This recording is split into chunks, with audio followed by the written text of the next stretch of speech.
récemment, nous sommes revenus sur une déclaration du président national du RDPC datant du 22 mars 1985, déclaration dans laquelle il disait que nous n'avions plus besoin de prendre le chemin du maquis pour exprimer nos idées. Mais malheureusement, depuis 1985, ces hommes et lui nous servent le contraire du contenu de cette déclaration. Ils se battent chaque fois à amener les Camerounais à prendre le chemin de la clandestinité pour exprimer leurs idées, surtout les idées politiques. Ils ont plutôt bâti un régime d'intolérance caractérisé par le recours permanent à la brutalité physique et psychologique.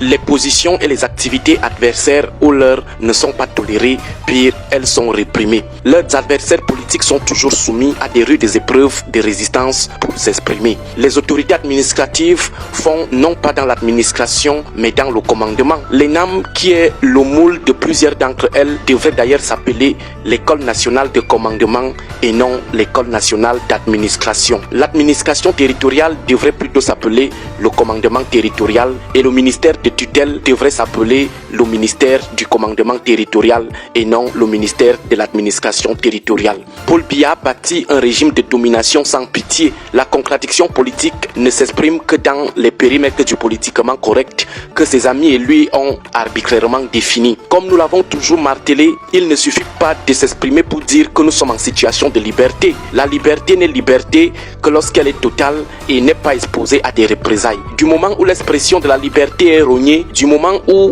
on s'exprime en ayant la peur dans le ventre ou en redoutant des éventuelles représailles, on n'est plus en situation de liberté.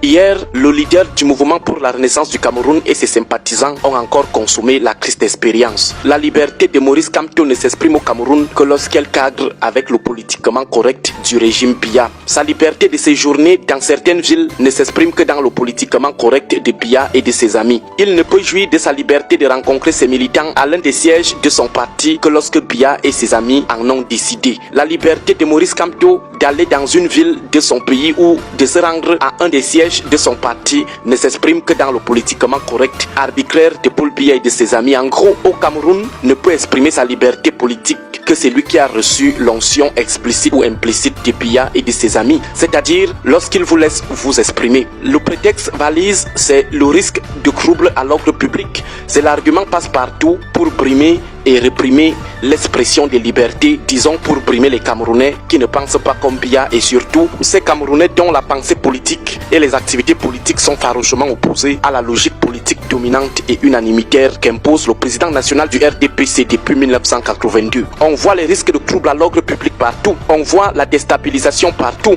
on voit l'insurrection partout. Parfois, ça devient simplement ridicule.